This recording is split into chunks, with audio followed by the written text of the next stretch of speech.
अनंतकालिक जीवन की पुस्तक बाइबल का फुल फॉर्म है बेसिक इंस्ट्रक्शंस बिफोर लिविंग अर्थ। पृथ्वी छोड़ने से पहले बुनियादी निर्देश। मत्ती रचित सुसमाचार अध्याय 24। जब यीशु मंदिर से निकल कर जा रहा था तो उसके चेले उसको मंदिर की रचना दिखाने के लिए उसके पास आए। उसने उनसे कहा, तुम यह सब देख रहे हो ना? मैं तुमसे सच कहता हूँ, यहाँ पत्थर पर पत्थर भी न छूटेगा जो ढाया न जाएगा। जब वह जैतून पहाड़ पर बैठा था तो चेलों ने एकांत में उसके पास आकर कहा, हमें बता कि ये बातें कब होगी, तेरे आने का और जगत के अंत का क्या चिन्ह होगा। यीशु ने उनको उत्तर दिया, सावधान रहो, कोई तुम्हें न भरमाने पाए, क्योंकि बहुत से ऐसे होंगे जो मेरे नाम से आकर कहेंगे, मैं मसीह हूँ, और बहुतों को भरमाएंगे। तुम लड़ाइयों और लड़ाइयों की चर्चा सुनोगे तो घबरा न जाना, क्योंकि इनका होना अवश्य है, परंतु उस समय अंत न होगा, क्योंकि जाति पर जाति और राज्य पर राज्य चढ़ाई करेगा और जगह जगह अकाल पड़ेंगे और भूकंप होंगे। ये सब बातें पीड़ाओं का आरंभ होगी। तब वे क्लेश देने के लिए तुम्हें पकड़वाएंगे और तुम्हें मार डालेंगे, और मेरे नाम के कारण सब जातियों के लोग तुमसे बैर रखेंगे। तब बहुत से ठोकर खाएंगे और एक दूसरे को पकड़वाएंगे और एक दूसरे से बैर रखेंगे। बहुत से झूठे भविष्यवक्ता उठ खड़े होंगे और बहुतों को भरमाएंगे। अधर्म के बढ़ने से बहुतों का प्रेम ठंडा पड़ जाएगा, परंतु जो अंत तक धीरज धरे रहेगा उसी का उद्धार होगा।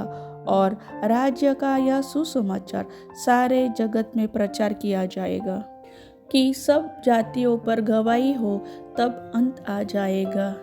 इसलिए जब तुम उस उजाड़ने वाली घृणित वस्तु को, जिसकी चर्चा दानियेल भविष्यवक्ता के द्वारा हुई थी, पवित्र स्थान में खड़ी हुई देखो, जो पढ़े यह समझे, तब जो यहूदिया में हो वे पहाड़ों पर भाग जाए, जो छत पर हो वह अपने घर में से सामान लेने को न उतरे, और जो खेत में हो वह अपना कपड़ा लेने को पीछे न लौटे। उन दिनों में जो गर्भवती और दूध पिलाती होंगी उनके लिए हाय हाय। प्रार्थना किया करो कि तुम्हें झाड़े में या शब्द के दिन भागना न पड़े, क्योंकि उस समय ऐसा भारी क्लेश होगा जैसा जगत के आरंभ से न अब तक हुआ और न कभी होगा। यदि वे दिन घटाए न जाते तो कोई प्राणी न बचता, परंतु चुने हुओं के कारण वे दिन घटाए जाएंगे। उस समय यदि कोई तुमसे कहे, देखो मसीह यहाँ है या वहाँ है, तो विश्वास न करना, क्योंकि झूठे मसीह और झूठे भविष्यवक्ता उठ खड़े होंगे और बड़े चिन्ह और अद्भुत काम दिखाएंगे कि यदि हो सके तो चुने हुओं को भी भरमा दे। देखो, मैंने पहले से तुमसे यह सब कुछ कह दिया है। इसलिए यदि वे तुमसे कहे, देखो वह जंगल में है, तो बाहर न निकल जाना, या देखो वह कोठरियों में है, तो विश्वास न करना, क्योंकि जैसे बिजली पूर्व से निकलकर पश्चिम तक चमकती है, वैसे ही मनुष्य के पुत्र का भी आना होगा। जहाँ लोथ हो वहीं गिद्ध इकट्ठे होंगे। उन दिनों के क्लेश के तुरंत बाद सूर्य अंधियारा हो जाएगा और चंद्रमा का प्रकाश जाता रहेगा और तारे आकाश से गिर पड़ेंगे और आकाश की शक्तियाँ हिलाई जाएगी।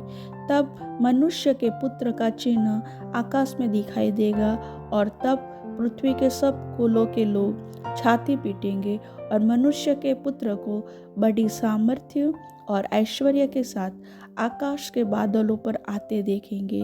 वह तुरही के बड़े शब्द के साथ अपने दूतों को भेजेगा, और वे आकाश के इस छोर से उस छोर तक चारों दिशाओं से उसके चुने हुओं को इकट्ठा करेंगे। अंजीर के पेड़ से यह दृष्टांत सीखो, जब उसकी डाली कोमल हो जाती और पत्ते निकलने लगते हैं तो तुम जान लेते हो कि ग्रीष्मकाल निकट है।